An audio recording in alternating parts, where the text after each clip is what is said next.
加玛帝国云岚宗萧炎。 Halo semua, welcome back to my channel. Di video kali ini admin akan melanjutkan alur cerita kemarin, yang dimana diperlihatkan Yun San yang telah berkumpul dengan para ketua di aula. Mereka pun sangat senang karena mereka akan melakukan pernikahan. Sekarang mereka sangat bahagia walaupun mereka tahu perang akan datang. Mereka tidak peduli karena mereka yakin mereka akan menang dengan kekuatan besar sekte Mystic Cloud. Yun San berkata kepada Guhe, akhirnya hari yang kita nanti telah tiba. Guhe, kamu mungkin nanti di masa depan akan menggantikanku jika aku telah meninggal. Guhe berkata bahwa tidak baik berbicara hal seperti itu di hari yang bagus ini. Guhe berkata ketua Yun San adalah seorang dozong, pasti memiliki kehidupan yang panjang. Yun San pun mengatakan bahwa sepertinya Xiaoyan tidak akan lama lagi dia akan muncul datang ke sini. Pada saat itu pasti dia akan menghancurkan pernikahan ini. Guhe pun yang mendengar tersebut dia sangat marah. Guhe pun mengatakan aku tidak akan membiarkan bocah itu untuk menggagalkan pernikahan ini. Yun San pun berkata, Guhe, aku akan mendukungmu melawan Xiaoyan. Kamu sebagai salah satu orang terkuat di Jiama ini tentu reputasimu akan dipertaruhkan. Guhe pun mengatakan tentu saja aku pasti akan menghajar bocah itu. Guhe menambahkan mungkin setelah pernikahan aku tidak akan lama tinggal di Mystic Cloud, aku akan pergi bersama Yun Yun. Guhe pun meminta Yun San untuk melepas segel kekuatan dari Yun Yun. Yun San pun tersenyum mengatakan baiklah. Setelah perbincangan itu, Guhu pamit pergi. Akan beli rokok Magnum buat bagi-bagi undangan. Setelah percakapan itu, aula kembali hening, dan sosok bayangan hitam pun kembali muncul sambil tertawa bahagia. Dia pun mengatakan, Yun San, ternyata rencana yang telah kamu siapkan berjalan sangat mulus. Yun San pun mengatakan dia akan membiarkan pihak Guhe untuk bertarung dengan Xiaoyan dan pasukannya. Hingga mereka benar-benar telah kelelahan, maka disitulah aku akan menghajar Xiaoyan. Kemudian bayangan hitam itu mengatakan itu adalah rencana yang sangat bagus. Namun Yun San, setelah perang besar ini jangan biarkan Guhe untuk pergi, dia memiliki kekuatan spiritual yang tinggi. Dia pun meminta Yun San untuk menyerahkan Guhe kepadanya setelah perang ini selesai. Yun San sangat terkejut mendengar hal ini. Namun bayangan hitam itu mengatakan jika kamu tidak melakukannya maka kamu akan kubuat kamu seperti dahulu menjadi epic glory. Mendengar ancaman tersebut Yun San pun mengatakan baiklah, aku akan menyerahkannya kepadamu. Bayangan hitam itu pun akan kembali pergi, namun sebelum dia pergi dia mengingatkan agar Yun San waspada melawan Xiaoyan. Cerita pun berpindah kepada Guhe yang dimana dia sangat senang hari ini adalah hari pernikahannya, yang akhirnya kita pun diperlihatkan Yun Yun yang memakai gaun merah, memakai cadar, dia pun berjalan perlahan. Tidak lama setelah itu Yun Yun pun akhirnya dia bersampingan dengan Guhe, dan disusul Yun San yang baru datang. Yun San pun langsung mengatakan kepada semua orang yang hadir bahwa hari ini aku akan menikahkan muridku dengan Guhe. Yun Yun yang akan menjadi pewaris sekte Mystic Cloud. Dia akan bersanding dengan Guhe, Raja Obat di Kekaisaran Jiama ini, dengan gelar alkemis tingkat 6. Dengan hal itu mereka akan menjadi pasangan yang sangat cocok untuk bersanding. Guhe dia sangat senang mendengar hal itu, akhirnya pernikahannya pun akan dimulai. Akhirnya Yun San pun mengatakan kepada para ketua, ayo kita mulai acara pernikahan ini. Namun ketika Yun San berkata hal itu tiba-tiba angin yang sangat kencang muncul, yang membuat semua orang yang ada di sekte Mystic Cloud sangat kaget. Yun San pun langsung menatap ke arah langit, dia pun melihat sosok pria memakai pedang besar memakai jubah hitam. Dia memiliki sayap hijau terang dengan tatapan tajam. Xiaoyan, dia tertawa terbahak-bahak, mengapa kamu terburu-buru untuk memulai acara pernikahan ini? Mungkin ini bukanlah acara pernikahan namun acara kematianmu. Tidak lama setelah itu muncullah beberapa ketua dari 3 klan besar yaitu Jalau, Pama dan Hai Bodong. Kemudian cerita berpindah kepada Yun San, yang mengatakan aku tidak mengira bocah yang masih epik yang dulu memakai joki, dan kemudian kabur sekarang datang kembali. Xiaoyan pun dengan murka dia mengatakan karena ini semua karena kau Yun San, yang telah menghancurkan keluargaku, aku pasti akan membuat kamu turu sebelum aku mati. Maka aku harus membawa kepalamu pulang ke klan Xiao sebagai apa yang telah kau lakukan. Perkataan kasar Xiaoyan yang tentu membuat semua orang pun sangat kaget. Karena selama ini tidak ada yang berani berkata-kata kasar kepada Yun San, orang terkuat di Pulau Jawa ini. Kemudian Yun San pun mengatakan kepada para ketua dari klan besar. Dia mengatakan aku tidak mengira di sini ada Pama, Jalau dan Hai Bodong. Yang benar-benar kalian telah siap untuk menantangku. Yun San pun berkata apa kalian yakin dek mau melawan Mystic Cloud? Jalau berkata, Yun San, kami telah mengetahui apa rencanamu ke depannya. Kamu akan menghancurkan setiap klan yang ada di Jiama ini dan kau berniat menguasai kekaisaran Jiama. Maka dari itu kami harus berpegangan tangan untuk melawanmu.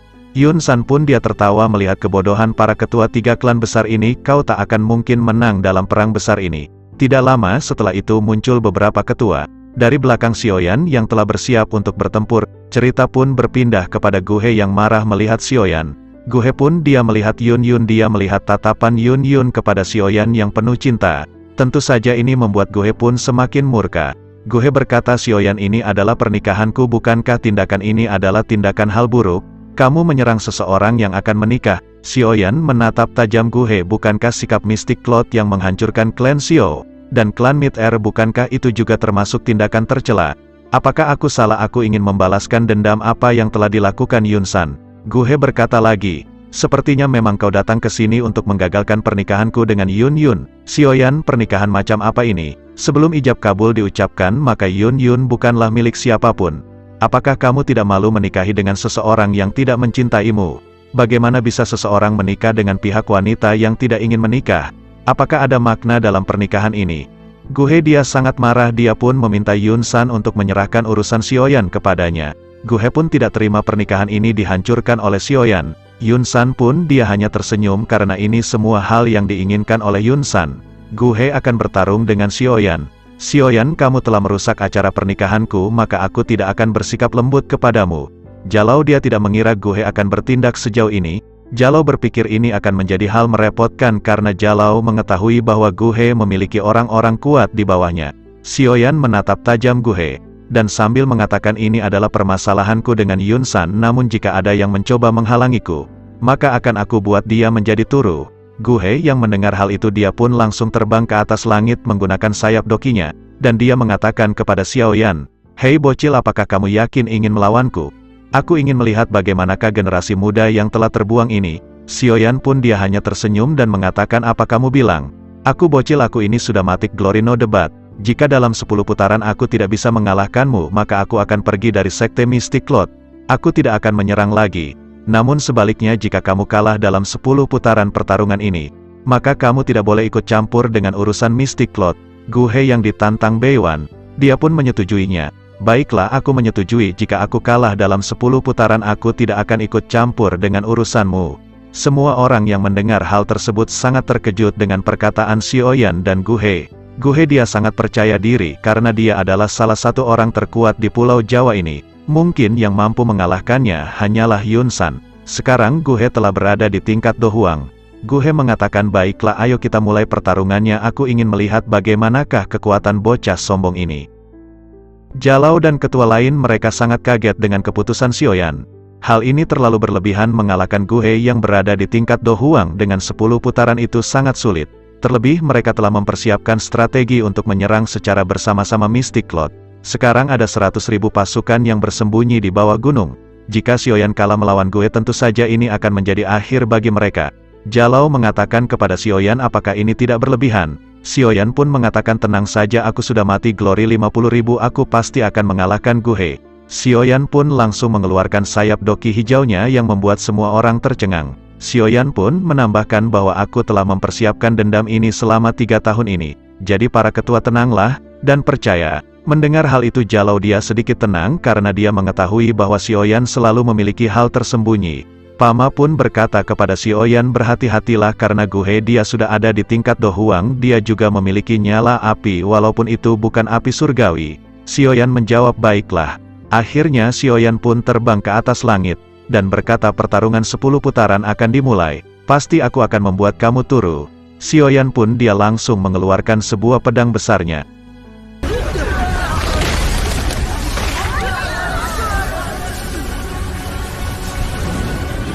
Dan begitu pula dengan Guhe. Dia pun sangat parah kepada Xiaoyan, acaranya menjadi kacau seperti ini. Akhirnya pertarungan di antara mereka pun dimulai. Dia langsung mengeluarkan dokinya dengan kecepatan kilat, dia pun langsung menyerang Xiaoyan menggunakan pedangnya, seakan ingin menusuk jantung Xiaoyan.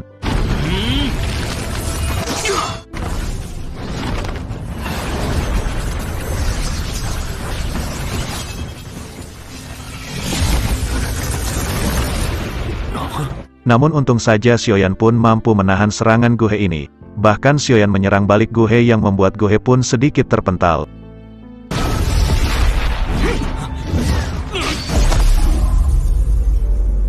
Guhe sekarang menyadari memang benar ternyata kekuatan Xiaoyan telah meningkat pesat ketika dia terakhir bertemu. Sekarang dia memiliki kekuatan.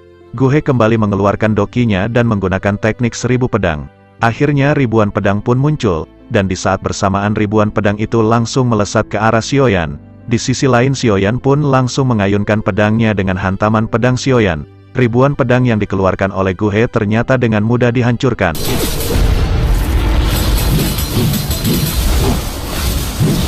Namun di sisi lain Guhe dia pun tertawa.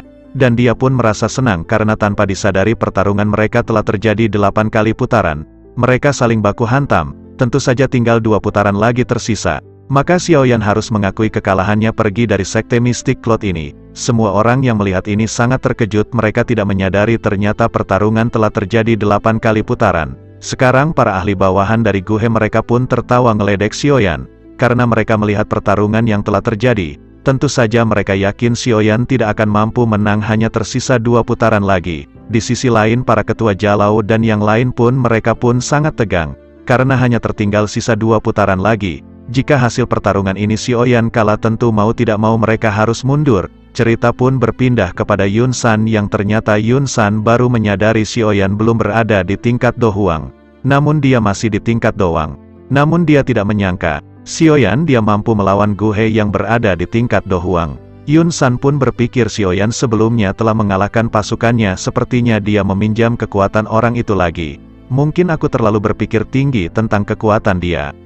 Guhe dia tersenyum kepada Xiaoyan karena dia yakin dia pasti menang dalam taruhan ini. Namun Xiaoyan mengatakan jangan senang dulu deh, karena masih ada 2 kali putaran. Dengan 2 kali putaran aku sudah cukup untuk membuat kamu turu. Mendengar perkataan Xiaoyan, tentu saja bawahan para ahli Guhe mereka tertawa dengan perkataan sombong Xiaoyan di akhir kekalahan.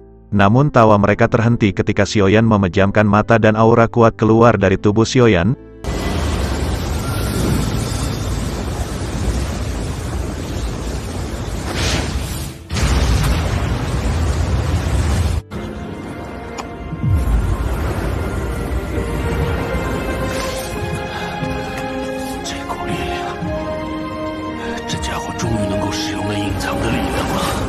Yun San juga dia sangat kaget tercengang melihat aura kekuatan yang sangat besar dikeluarkan Xiaoyan.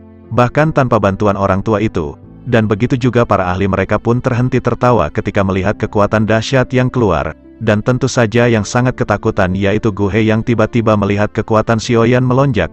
Cerita pun berpindah kepada Xiaoyan, yang telah mengeluarkan doki yang sangat besar. Dia pun menghilang dengan sekejap. Dia menggunakan teknik 3000 kilat tahap 2 kecepatan Xiaoyan ini. Bahkan para ahli anak buah Guhe mereka tidak melihat Xiaoyan. Di sini Guhe pun dia langsung mengeluarkan salah satu tekniknya untuk mendeteksi keberadaan Xiaoyan, namun tiba-tiba Xiaoyan telah berada di depan Guhe. Dia langsung menyerang Guhe dengan teknik aungan singa menghancurkan, yang membuat Guhe menjadi linglung. Tentu saja ini adalah gelombang suara yang sangat menyakitkan kepala. Bahkan beberapa murid sekte Mystic Cloud yang berkekuatan rendah mereka pun banyak yang pingsan akibat aungan Xiaoyan. Guhe dia yang menerima serangan ini dia pun langsung dengan seketika mundur dengan tubuh yang bergetar. Setelah Guhe pulih, dia pun kembali bangkit dan mengeluarkan salah satu teknik cakar yang membentuk elang yang di dalamnya ada Guhe. Ini adalah salah satu teknik pamungkas yang dimiliki oleh Guhe. Dia pun berniat untuk menghajar Xiaoyan.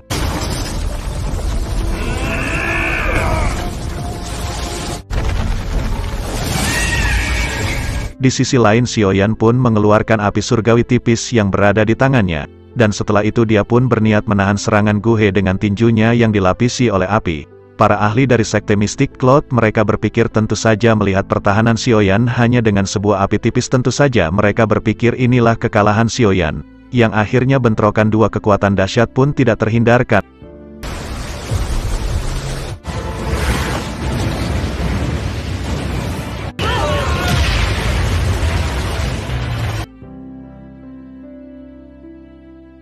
Akibat bentrokan 2 kekuatan dahsyat ini langit dipenuhi angin puting beliung, dan api hijau yang dikeluarkan Xiaoyan tiba-tiba membesar dan langsung memakan teknik cakar elang dari Guhe, dan ledakan sangat besar untuk kedua kalinya pun terjadi yang membuat semua orang pun sangat kaget.